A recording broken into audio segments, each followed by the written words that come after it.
नमस्कार विद्यार्थी मित्रांनो, आजच्या व्हिडिओ लेक्चरमध्ये आपल्याला ऑस्मोटिक प्रेशर ही चौथी कॉलिगेटिव्ह प्रॉपर्टी या संदर्भात अभ्यास करायचा आहे.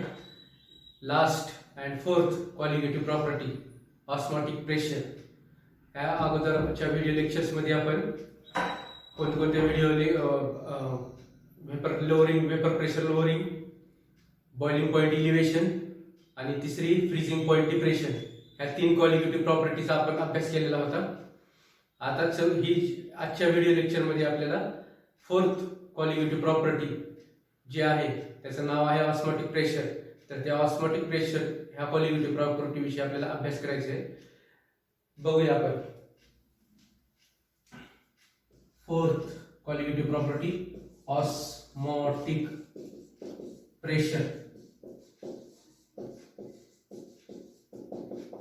महत्वाची कॉलिगेटिव्ह प्रॉपर्टी आहे. ह्या बाकीच्या ह्याच्यापेक्षा खूप महत्वाची कॉलिगेटिव्ह प्रॉपर्टी आणि ह्याचे बायोलॉजिकल इम्पॉर्टन्स सुद्धा महत्वाचे आहेत. मग बघूया आपण काय असतं नेमकं ह्याच्यामध्ये. आता ऑस्मोटिक प्रेशर म्हणल्याच्या नंतर ह्याला डिनोट केलं जातं पाय, या अशा प्रकारे त्याला डिनोट केलं जात असतं.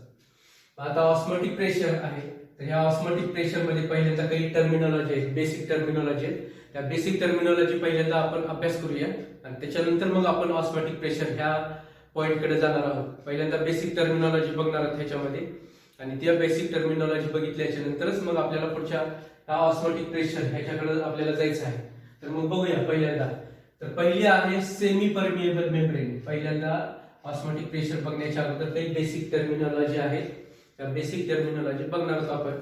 तर पहिली आहे semi permeable, semi permeable membrane, semi permeable membrane त्याला आपण म्हणत असतो. आता ही काय असते सेमी परमिएबल मेम्ब्रेन ते आपण बघूया. Semi permeable membrane which is the film, it is the membrane or film, membrane है और film है which allows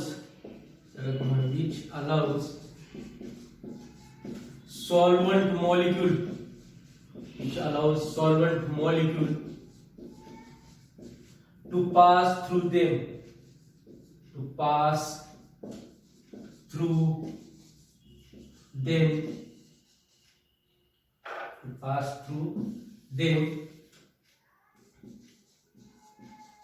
but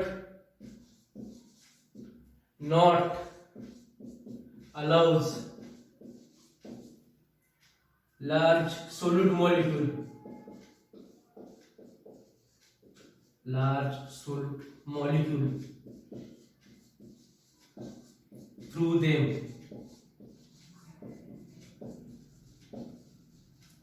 त्याला आपण म्हणत असतो सेमी परमिएबल मेम्ब्रेन. त्याला आपण असं SPM लिहिलेलं जर असेल तर ते आपण म्हणणार आहे त्याला सेमी परमिएबल मेम्ब्रेन. काय म्हणायचं, कोणाला म्हणायचं सेमी परमिएबल मेम्ब्रेन? अशी मेम्ब्रेन और फिल्म जी काय करते, फिल्म म्हणजे ती पिक्चर त्या नाही, तर मेम्ब्रेन और film which allows solvent molecule to pass through them, solvent molecule ला पास होऊ देते त्याच्यामधून, but not allows the large solid molecules through them, solid particles ला, solid molecules ला त्याच्यामधून पास होऊ देत नाही, फक्त कुणाला पास होऊ देते which allows solvent molecules, हे सगळ्यात महत्त्वाचं, to pass through them, त्याच्यामधून फक्त solvent molecules पास होऊ शकतात. अशा फिल्मला किंवा अशा मेम्ब्रेनला सेमी परमिएबल मेम्ब्रेन असं म्हणत असतात. आपल्याला माहिती आहे सोल्यूट आणि सॉल्व्हंट, तर हे फक्त सॉल्व्हंटचेच मॉलिक्युल्स त्याच्यामधून काय होतील, पास होतील. कशामधून? या सेमी परमिएबल मेम्ब्रेन मधून सॉल्व्हंटचेच मॉलिक्युल पास होतील. अशा आणि कोणाचे मॉलिक्युल्स पास होणार नाही, सोल्यूटचे मॉलिक्युल्स पास होणार नाही, त्याला आपण म्हणत असतो सेमी परमिएबल मेम्ब्रेन. मग आता ह्याचे काही एक्झाम्पल्स आहेत, ते एक्झाम्पल्स बघूया आपण. सेलोफेन हे त्याचे काही एक्झाम्पल्स आहेत, ठीक आहे. सेलोफेन आहे किंवा दुसरं आहे ॲनिमल ब्लॅडर आहे, ॲनिमल ब्लॅडर. त्याचबरोबर कॉपर फेरोसायनेट, अशा 2-3 हे त्याचे काय असणार आहेत, एक्झाम्पल असणार आहेत. कोणाचे एक्झाम्पल्स आहेत हे सेमी परमिएबल मेम्ब्रेन, जी काय करत असते, फक्त सॉलिड मॉलिक्युल्सला त्याच्यामधून पास थ्रू करू देते आणि कुणाला पास होऊ देत नाही. लार्ज सॉलिड मॉलिक्युल्सला किंवा सॉलिड पार्टिकल्सला, सॉलिड मॉलिक्युल्सला त्याच्यामधून पास होऊ देत नाही. त्याला आपण म्हणत असतो सेमी परमिएबल मेम्ब्रेन. आणि त्याचे काही एक्झाम्पल्स आहेत, सेलोफेन असेल, एनिमल ब्लॅडर असेल किंवा कॉपर फेरोसाइड, हे त्याचे काही एक्झाम्पल्स आहेत. मग आता हे कधी होणार आहे, हे सॉलिड मॉलिक्युल्स पास होणार आहेत, सॉलिड मॉलिक्युल पास होणार आहे, हे कधी होणार आहे, हे होणार आहे ऑस्मॉसिसच्या वेळेस. मग काय ऑस्मॉसिस, आता ते आपण बघूया. सेमी परमिएबल मेम्ब्रेनच्या संदर्भात आणखी एक एक्झाम्पल असं म्हणू शकतो, एक्झाम्पल म्हणू शकत नाही पण त्या टाइप मध्ये चहा असतो, आपल्याला माहितीये. चहा आपण ज्यावेळेस त्या ह्याच्यामधून गाळतो चाळणीतून, तर त्या चाळणीतून गाळत असताना त्याच्यामधून फक्त त्या चाळणीमधून चहाच जात असतो आणि चहापत्ती तशीच वरच्या साईडला राहत असते. त्याचप्रमाणे चहापत्तीची जी चाळणी म्हणजे जी चाळणी असते चहाची चाळणी, त्याप्रमाणेच ही सेमी परमिएबल मेम्ब्रेन सारखंच काम असणार आहे ह्याचं, जी फक्त कुणाला पास करणार आहे, सॉलिड मॉलिक्युल्सला पास करणार आहे, पण सॉलिड मॉलिक्युल्सला काय करणार नाही, पास करणार नाही. पुढचा भाग बघूया. मग हे आता हे कधी होणार आहे, ऑस्मॉसिसच्या वेळेस. ऑस्मॉसिस म्हणजे काय ते आपण बघूया. आता ह्याचे एक्झाम्पल्स बघितले सेमी परमिएबल मेम्ब्रेनचे. आता ऑस्मॉसिस म्हणजे काय ते आपण बघूया आणि नंतर मग आपल्याला ऑस्मोटिक प्रेशर ह्या ठिकाणी जायचे आपल्याला. आता बघूया आपण ऑस्मॉसिस काय आहे ते. ऑस्मॉसिस म्हणजे काय आहे बघूया आता. ऑस्मॉसिस म्हणजे काय, द स्पॉन्टेनियस म्हणजे आपोआप होणारी प्रक्रिया. Spontaneous and unidirectional. युनिडायरेक्शनल म्हणजे एका वेळी एकाच. The spontaneous and unidirectional flow of solvent molecules. The spontaneous and unidirectional flow of solvent molecules from, आता हे कुठून, from solvent to solution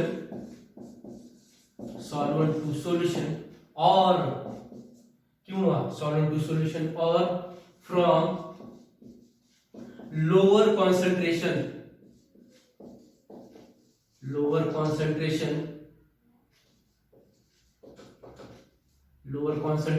to higher concentration.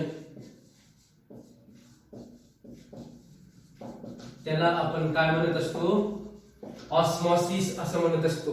लक्षात घ्या काय, the spontaneous and unidirectional flow of solvent molecules from solvent to solution or from lower concentration to higher concentration through, हे कशा through होणार आहे, हे थ्रू सेमी परमिएबल मेम्ब्रेन. आताच अगोदर सांगितलं होतं semi permeable membrane. Semi permeable membrane मधून थ्रू कोणाचा फ्लो होणार आहे, स्पॉन्टेनियस आणि युनिडायरेक्शनल फ्लो ऑफ कोणाचा, सॉल्व्हंट मॉलिक्युल्सचा होणार आहे. बरोबर आहे. कुठून होणार आहे, solvent to solution or from lower concentration to higher concentration through सगळ्यात महत्वाचं सेमी परमिएबल मेम्ब्रेन. त्याला आपण म्हणत असतो ऑस्मोसिस म्हणत असतो. सिम्पली काय, युनिडायरेक्शनल स्पॉन्टेनियस आणि युनिडायरेक्शनल फ्लो, कोणाचा फ्लो होणार आहे, सॉल्व्हंट मॉलिक्युल्सचा होणार आहे. कुठून होणार आहे, lower concentration to higher concentration एक होणार आहे किंवा सॉल्व्हंट टू सोल्युशन होणार आहे. मग ते आपण एक डायग्राम बघूया म्हणजे तुम्हाला ते लक्षात येऊन जाईल की कशा प्रकारे हे फ्लो होत असतो कोणाचा, सॉल्व्हंट मॉलिक्युल्सचा. आणि त्यालाच आपण काय म्हणत असतो, ऑस्मॉसिस म्हणत असतो. आणि कशामधून होणार आहे, थ्रू सेमी परमिएबल मेम्ब्रेन मधून. ठीक आहे. मग आता बघूया हे कशा होतं. हे पहिल्यांदा डेफिनेशन लक्षात घ्या. काय डेफिनेशन सांगितली, the spontaneous and unidirectional flow of, सगळ्यात महत्वाचं कोणाचं, सॉल्व्हंट मॉलिक्युल्सचा. फ्रॉम कुठून, solvent to solution or from lower concentration to higher concentration through semi permeable membrane. Semi permeable membrane मधून सॉल्व्हंट मॉलिक्युल्सचा फ्लो होणे lower concentration to higher concentration, त्याला आपण म्हणत असतो ऑस्मॉसिस असं म्हणत असतो. मग आता एक हे बघूया डायग्राम त्याच्या संदर्भातली, आणि म्हणजे तुम्हाला लक्षात येऊन जाईल की हा फ्लो कसा होत असतो, कुठून आणि कशामधून होणार आहे, थ्रू सेमी परमिएबल मेम्ब्रेन मधून होणार आहे. बघूया मग आता हे काय होतं नेमकं, तुम्ही सांगा नेमकं कसं होत असतं हे. तर बघा अशा प्रकारे आपण एक कंटेनर घेतलेला आहे, ठीक आहे.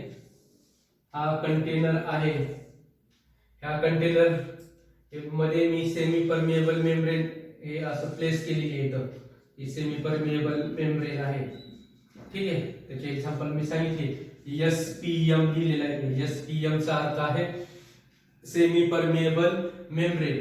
मग ह्याच्यामध्ये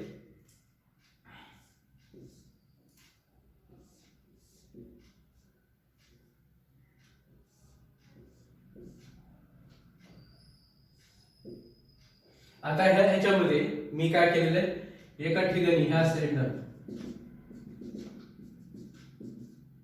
सोल्युशन आणि एका साईडला काय भरलेलं आहे, आणखी एक सोल्युशन भरलेलं आहे, ठीक आहे. ह्या सोल्युशनचं काय कॉन्सन्ट्रेशन, लोअर कॉन्सन्ट्रेशन आहे. हे सोल्युशन भरलेलं आहे मी, इकडे पण सोल्युशनच आहे, दोन्हीकडे सोल्युशनच भरलेले. एकाचं काय लोअर कॉन्सन्ट्रेशन आहे आणि दुसऱ्याचं काय हायर कॉन्सन्ट्रेशन आहे. ह्या कंपार्टमेंट मध्ये जे सोल्युशन आहे त्याचं काय हायर कॉन्सन्ट्रेशन आहे, ठीक आहे. फॉर एक्झाम्पल इथं समजा असं कन्सिडर करू, हे 1 मोलारचं आहे आणि हे 2 मोलारचं आहे, असं कन्सिडर केलं आपण. आता मग मला सांगा फ्लो कुठून कुठं होणार आहे, कुणाचा फ्लो होणार आहे, सॉल्व्हंट मॉलिक्युलचा फ्लो होणार आहे, ठीक आहे.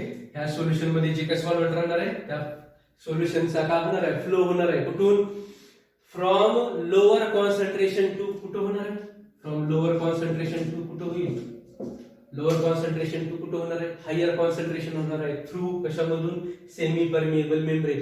मग flow of direction of solvent molecules कसं असणार आहे, हे बघा हे अशा प्रकारे असेल. फ्रॉम लोअर कॉन्सन्ट्रेशन, हे कोणतं सोल्युशन आहे, लोअर कॉन्सन्ट्रेशनचं. इकडचं कोणत्या कंपार्टमेंट, ह्या हायर कॉन्सन्ट्रेशनचं सोल्युशन आहे, ठीक आहे. हे एक्झाम्पल म्हणून तुम्हाला हे सांगितलं 1 मोलार आणि 2 मोलार तुम्हाला लक्षात येण्यासाठी. आता सॉल्व्हंट मॉलिक्युलचा फ्लो कुठून कुठून राहणार हो, मला सांगा आता. Lower concentration to higher concentration, through कशा थ्रू होणार आहे, सेमी परमिएबल मेम्ब्रेन. म्हणजे हे अशा प्रकारे सॉल्व्हंट मॉलिक्युलचा काय राहील हो, फ्लो राहील. तर ह्यालाच आपण काय म्हणत असतो, ऑस्मॉसिस असं म्हणत असणार आहे आपण. लक्षात येते, the flow of solvent molecules from कुठून, लोअर कॉन्सन्ट्रेशन टू कुठं, हायर कॉन्सन्ट्रेशन. थ्रू कशा थ्रू झालेलं आहे, सेमी परमिएबल मेम्ब्रेन. त्याला आपण काय म्हणणार आहे, ऑस्मॉसिस म्हणणार आहे. कोणाचे मॉलिक्युल्स हे होणार आहेत, सॉल्व्हंटचे मॉलिक्युल फ्लो होणार आहेत एका ठिकाणाहून दुसऱ्या ह्याच्याकडे. म्हणजे हायर कडून लोअर कडून हायर कडे, हायर कडून लोअर कडे नाही, लोअर कडून हायर कडे जाणार आहे. फॉर एक्झाम्पल, दुसरे एक्झाम्पल आणखी एक काय म्हणलं होतं मी. आता हे सोल्युशनच्या संदर्भात झालं. आता मला सांगा एका ठिकाणी, आता हे दोन्ही सोल्युशन बघितलेली होती. आता समजा एका ठिकाणी सॉल्व्हंट आहे, हे सॉल्व्हंट आहे, ठीक आहे. ह्या कंपार्टमेंटचे सॉल्व्हंट आहे आणि ह्या ठिकाणी सोल्युशन आहे. मग आता ह्याच्यामध्ये काय सांगितलेलं होतं, आताच सांगितलेलं होतं काय, flow of solvent molecules from कुठून, सॉल्व्हंट टू सोल्युशन. थ्रू कशा थ्रू होणार आहे, सेमी परमिएबल मेम्ब्रेन. त्यालाच आपण काय म्हणत असतो, ऑस्मॉसिस असं म्हणत असतो. इकडे सॉल्व्हंट घेतला आणि इकडे सोल्युशन घेतलाय, तर सॉल्व्हंट कुठून कुठे जाणार आहे, इकडे जाणार आहे. सॉल्व्हंट कुठून सोल्युशन कडे जाणार आहे आणि त्याचा फ्लो कसा, थ्रू कशातून राहणार आहे, सेमी परमिएबल मेम्ब्रेन. मग इथं काय होतं, ज्यावेळेस हे सॉल्व्हंटचा फ्लो ह्या सोल्युशन मध्ये होत असतो थ्रू सेमी परमिएबल मेम्ब्रेन, याची जी आहे याची लेवल काय होत असते, इन्क्रीज होत असते, बरोबर आहे. पाणी याची सॉरी काय म्हणतो आपण, सॉल्व्हंटची लेवल काय होणार आहे, इन्क्रीज होत जाणार आहे, ठीक आहे. ह्याला आपण काय म्हणत असतो, ऑस्मॉसिस असं म्हणत असतो.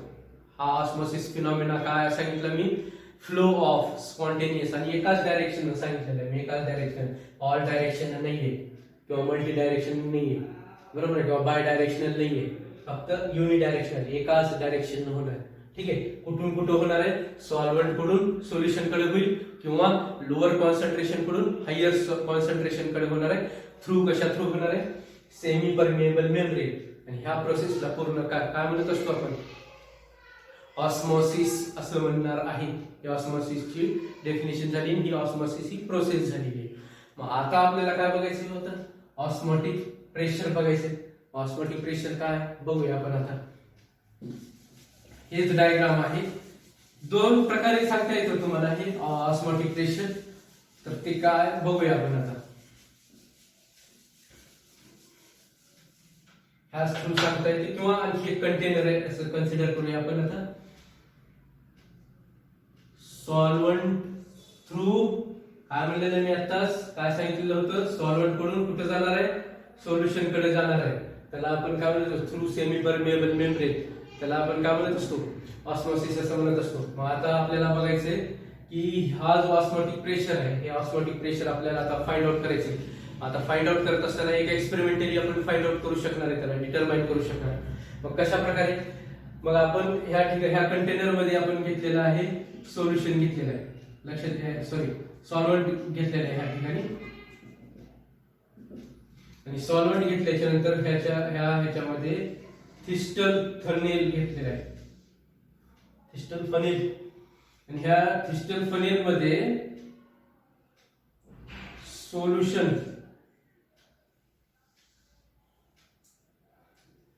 काय केलेलं आहे, आपण सोल्युशन फिलअप केलेलं आहे त्या ठिकाणी. आणि ही इथं काय राहणार आहे, सेमी परमिएबल मेम्ब्रेन राहणार आहे. हे अशा प्रकारे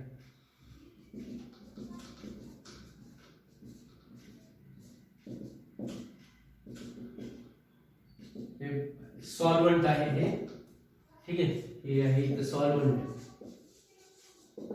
हे असणार आहे इथं हे semi permeable membrane, SPM semi permeable membrane. आणि ह्याच्यामध्ये आपण फिलअप केलेला आहे, ह्याच्यामध्ये फिलअप केलेलं आहे आपण सोल्युशन, ठीक आहे. शुगर सोल्युशन कन्सिडर करू आपण, हे शुगर सोल्युशन. आता व्यवस्थित लक्ष द्या, हे काय होत असतं, सोल्युशन आहे. कोणतेही सोल्युशन घेऊ शकता तुम्ही, साल्टचं सोल्युशन घेऊ शकता, कोणतेही सोल्युशन घेऊ शकता. मग आता काय, ही रफ डायग्राम काढलेली आहे मी. तर ह्या ठिकाणी काय होईल आता मला सांगा, हे सेटअप केलेलं आहे मी. तर हे सेटअप केल्याच्या नंतर ह्या ठिकाणी हे याला काय म्हणतो आपण, हे इथं मी काय म्हणलेलं आहे सेमी परमिएबल मेम्ब्रेन. आता एक सॉल्व्हंट आहे, सोल्युशन आहे आणि सेमी परमिएबल मेम्ब्रेन आहे. म्हणल्याच्या नंतर आता इथं काय होईल, काय होणार आहे इथं, आता इथं ऑस्मोसिसची फिनॉमिना किंवा ऑस्मोसिसची प्रोसेस घडून येणार आहे. ह्या ठिकाणी ऑस्मोसिसची प्रोसेस घडून येत असताना इथं काय होईल, मग फ्लो होईल कुणाचा, सॉल्व्हंट मॉलिक्युल्सचा, कुठं कशामध्ये, सोल्युशन मध्ये. कशा थ्रू होईल, थ्रू सेमी परमिएबल मेम्ब्रेन होईल. मग ह्या ठिकाणी flow of direction of solvent molecule अशा प्रकारे होईल, बरोबर आहे. झाल्याच्या नंतर इथं काय होईल, मग हळूहळू याची लेवल जी आहे, ही लेवल काय होईल, हळूहळू इन्क्रीज होत जाईल. आणि सॉल्व्हंट मॉलिक्युल्स या ठिकाणी काय होईल, एंटर होईल कशामध्ये, शुगर सोल्युशन मध्ये. कुठून, सॉल्व्हंट मॉलिक्युल्स कशा थ्रू होईल, सेमी परमिएबल मेम्ब्रेन थ्रू होईल.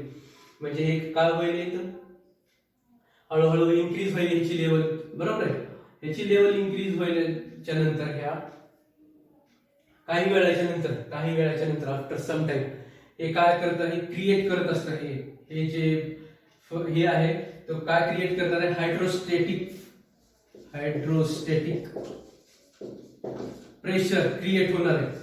आणि हायड्रोस्टॅटिक प्रेशर क्रिएट झाल्याच्या नंतर काय होणार आहे की हे हायड्रोस्टॅटिक प्रेशर क्रिएट झाल्याच्या नंतर जे सॉल्व्हंटचे मॉलिक्युल्स ह्याच्यामध्ये गेलेले आहेत, शुगर सोल्युशन मध्ये गेलेले आहेत किंवा सोल्युशन मध्ये एंटर झालेले आहेत, तेवढेच काही मॉलिक्युल्स परत काय करतो, हा हायड्रोस्टॅटिक प्रेशर काय झालेलं आहे, क्रिएट झालेला आहे. तर तो काय करणार आहे, मग हे सॉल्व्हंट मॉलिक्युल्स परत काय करणार आहे, बॅक करणार आहे. कशामध्ये परत जातील, हे सोल्युशन मधून कुठे येणार आहे, ते सॉल्व्हंट मध्ये येणार आहे. म्हणजे काय होणार आहे, काही मॉलिक्युल्स हे काय होणार, सॉल्व्हंटचेच काही मॉलिक्युल्स काय होईल, सॉल्व्हंट कडून कुठे चालेल, सोल्युशन कडे चालेल. आणि काही मॉलिक्युल्स सोल्युशन मधून कुठे येईल, सॉल्व्हंट मध्ये येईल. कधी येईल, ज्यावेळेस हे हायड्रोस्टॅटिक प्रेशर क्रिएट झाल्याच्या नंतर. कधी क्रिएट होणार आहे, ज्यावेळेस हे सॉल्व्हंटचे मॉलिक्युल सोल्युशन मध्ये गेल्याच्या नंतर, हळूहळू काही वेळाच्या नंतर, after some time hydrostatic pressure create होणार आहे. आणि हायड्रोस्टॅटिक प्रेशर क्रिएट झाल्याच्या नंतर सोल्युशन मधून सॉल्व्हंटचे मॉलिक्युल्स कुठे येणार आहेत, सॉल्व्हंट मध्ये येणार आहेत. सॉल्व्हंट मधून तर चाललेच आहेत ऑस्मॉसिसच्या फिनॉमिनामुळे, तर सॉल्व्हंटचे मधून मॉलिक्युल्स कुठे चालले, सोल्युशन मध्ये चालले. हे कोणत्या फिनॉमिना, ऑस्मॉसिसच्या. पण हे केल्याच्या नंतर, हे लेवल इन्क्रीज झाल्याच्या नंतर काही वेळाच्या नंतर काय होणार आहे, हायड्रोस्टॅटिक प्रेशर क्रिएट होणार आहे. हायड्रोस्टॅटिक म्हणजे पाणी, आपण सॉल्व्हंट घेतले म्हणजे वॉटर घेतलेले म्हणजे हायड्रो म्हणजे पाणी. ठीक आहे, तर हे प्रेशर क्रिएट झाल्याच्या नंतर हे प्रेशर काय करत असतं, काही सॉल्व्हंटचे मॉलिक्युल सोल्युशन मधून कुठे येणार आहेत, सॉल्व्हंट मध्ये येणार आहेत. ठीक आहे, अशा प्रकारे येतील ह्या सेमी परमिएबल मेम्ब्रेन मधून काही मॉलिक्युल्स येतील. ठीक आहे, आणि आफ्टर सम टाइम इक्विलिब्रियमला, आता ऍट इक्विलिब्रियम एस्टॅब्लिश होणार आहे. आणि इक्विलिब्रियम एस्टॅब्लिश झाल्याच्या नंतर जो रेट आहे सॉल्व्हंट मॉलिक्युलचा कुठे जायचा, सोल्युशन मध्ये जायचा, आणि सोल्युशन मधून कुठे यायचा, सॉल्व्हंट मध्ये यायचा, तो काय होणार आहे, इक्वल होणार आहे इक्विलिब्रियमला. Rate of forward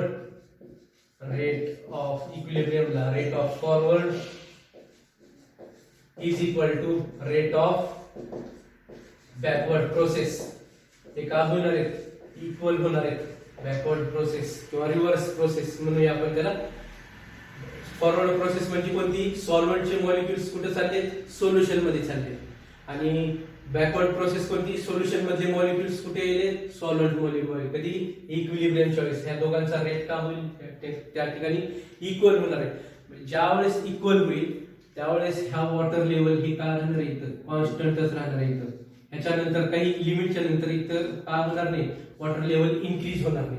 water level increase होणार नाही म्हणजेच काय झालं, कोणती प्रोसेस स्टॉप झाली, ऑस्मॉसिसची प्रोसेस काय झालेली आहे ह्या ठिकाणी, स्टॉप झालेली आहे. कारण ही काय झालेली आहे ह्या ठिकाणी, ही वॉटर लेवल इन्क्रीज व्हायची काय झालेली आहे, स्टॉप झालेली आहे. इक्विलिब्रियमला रेट ऑफ फॉरवर्ड आणि rate of backward process equal झाले.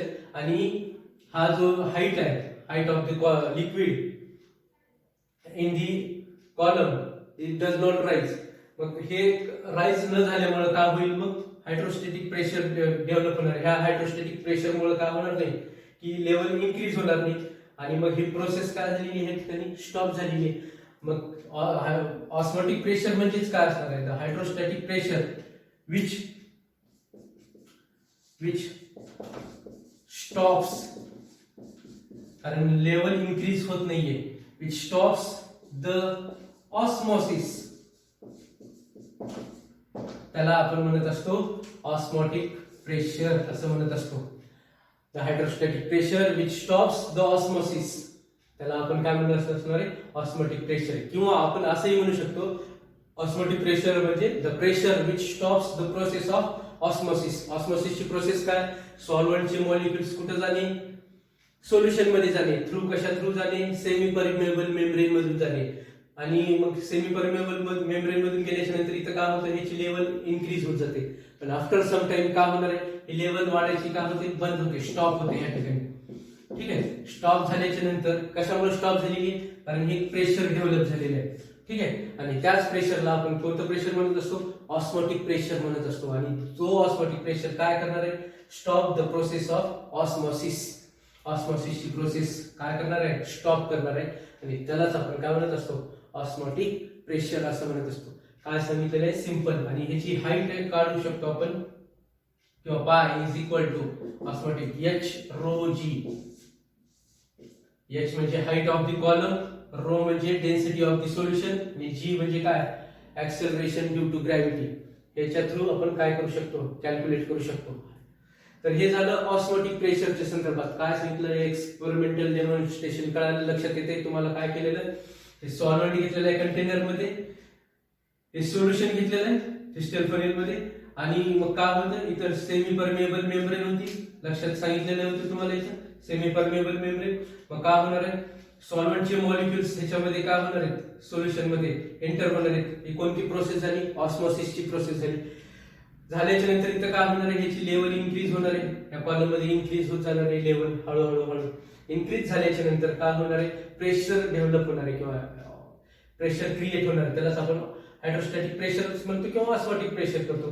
त्यावेळेस काय करणार आहे, तो काय करणार आहे, कोणती प्रोसेस स्टॉप करणार आहे, ऑस्मोसिसची प्रोसेस स्टॉप करणार आहे. त्याला आपण म्हणत असतो ऑस्मोटिक प्रेशर. लक्षात येते, सोपं सरळ सोप्या भाषेत आहे. ऑस्मोटिक प्रेशर म्हणजे the pressure which stops the osmosis, त्याला आपण म्हणत असतो ऑस्मॉटिक प्रेशर. मग पुढचा भाग बघूया आता. ऑस्मॉटिक, लक्षात येते हे ऑस्मॉटिक प्रेशर आणि कशाला डिनोट करत असतात, पाय न डिनोट करत असतात.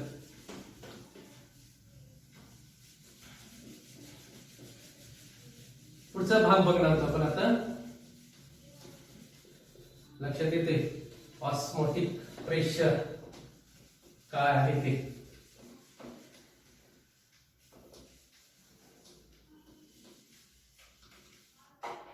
आता आपल्याला बघायचे या ऑस्मॉटिक प्रेशरच्या रिलेटेड 2-3 हे बघायचे. काय म्हणूया, आयसोटोनिक सोल्युशन्स. कोणाला म्हणायचं, आयसोटोनिक सोल्युशन्स. आता कंपॅरिझन असेल, आयसो म्हणजे सेम कधी राहणारे कंपॅरिझन असेल. Isotonic solutions, hypertonic solution, hypertonic solutions आणि तिसरं आहे कोणतं, हायपोटोनिक सोल्युशन्स. मग आता हे कोणाला म्हणायचं, isotonic solution, two or more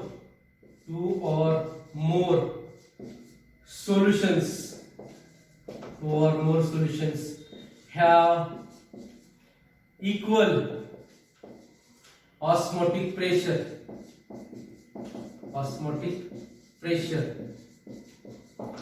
Two or more solutions have equal osmotic pressure, then these solutions are isotonic solutions. कोणाला म्हटलेलं isotonic solution, two or more solutions have equal osmotic pressure, त्याला आपण म्हणत असतो isotonic solution.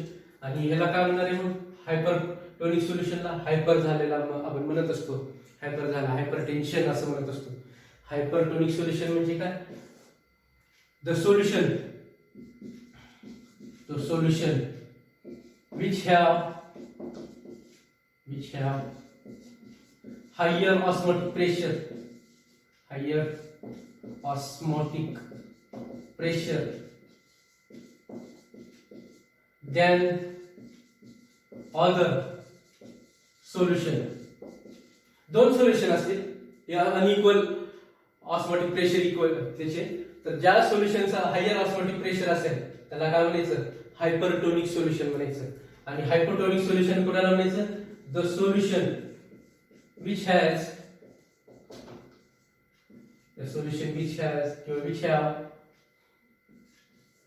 lower osmotic pressure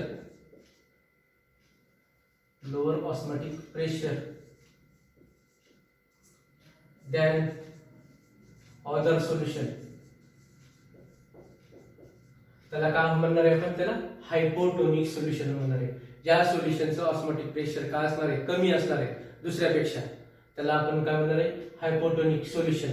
to the others, hypertonic म्हणजे दोन solutions आहेत, त्या दोन सोल्युशन पैकी एकाचं ऑस्मॉटिक प्रेशर जास्त आहे, त्याला आपण म्हणत असतो हायपरटोनिक सोल्युशन. आणि आयसोटोनिक सोल्युशन कोणाला म्हणायचं, isotonic solutions are those solutions in two or more solutions have equal or same osmotic pressure.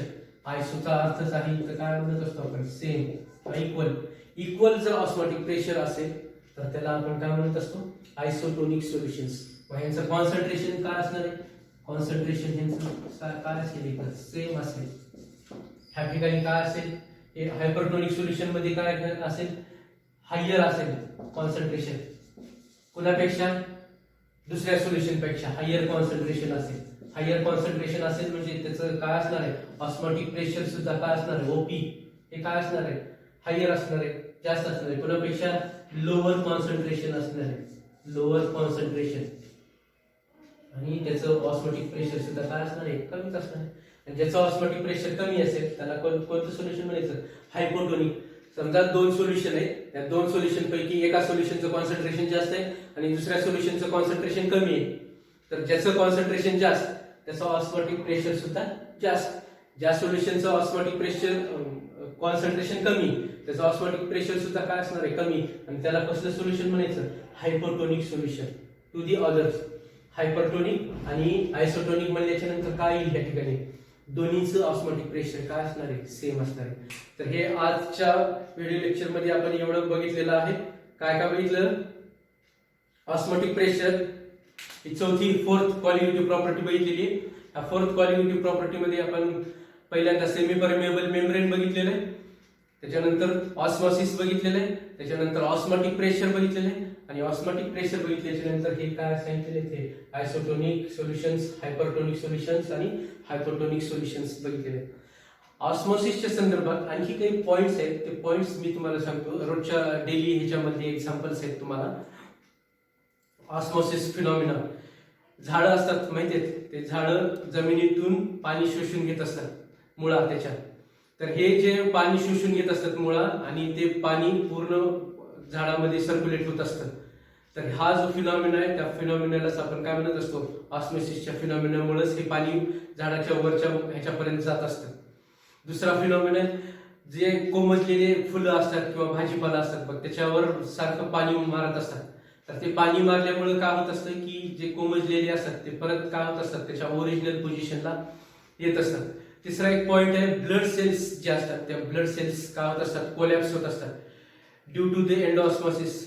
जेव्हा त्यांना कशामध्ये ठेवलेलं असतं, सॉल्व्हेंटमध्ये किंवा वॉटरमध्ये जर आपण प्लेस केलं तर हे काय होणार आहे, ब्लड सेल्स कोलॅप्स होणार आहे. आणि आणखी एक एक्झाम्पल्स आहे, मँगो असतं, रॉ मँगो, बरोबर आहे, कैरी म्हणतो आपण, कैऱ्याचं लोणचं घालत असतो. तर ते लोणचं केल्याच्या नंतर काही वेळाच्या नंतर ते कैऱ्या जे आहेत त्याच्यामधलं वॉटर काय होणार आहे, बाहेर पडणार आहे, लुजेस वॉटर होणार आहे. ते कशामुळे होणार आहे, ड्यू टू दी ऑस्मॉसिस. जेव्हा खार घालतो आपण त्या कैऱ्याचा त्यावेळेस त्याची साईज कमी होत असते त्या कैऱ्याची, ते फोडी केल्याच्या नंतर. तर ते त्या फोडी ज्या आहेत कैऱ्याच्या, तर त्या काय करतात, वॉटर लूज करत असतात ऑस्मॉसिसच्या ह्याच्यामुळे. आणखी असे काही व्यक्ती असतात, माणसं असतात की जे जास्त मीठ खात असतात. तर ते मीठ जास्त खाल्ल्यामुळे काय होणार आहे की त्यांना काय होणार आहे, रिटेन्शन ऑफ वॉटर होणार आहे त्यांच्या शरीरामध्ये, रिटेन्शन ऑफ वॉटर. कारण ऑस्मोसिसमुळे काय होणार आहे, ते जास्त मीठ खाल्ल्यामुळे काय होणार आहे, फ्लो होणार आहे सॉल्व्हेंटचा फ्रॉम लोअर टू हायर. मग सॉल्व्हेंटचा फ्लो झाले किंवा हे झाल्याच्या नंतर काय होईल, त्यांना स्वेलिंग ऑफ होणार आहे आणि त्याचा रोग असणार आहे एडिमा, हा रोग होणार आहे त्यांना, जे जास्त मीठ खात असतात. ठीक आहे. तर हे झाले त्यांची ऑस्मोसिसचे डेली एक्झाम्पल्स. बाकीचा भाग आपण नेक्स्ट व्हिडिओ लेक्चरमध्ये बघणार आहोत. थँक्यू.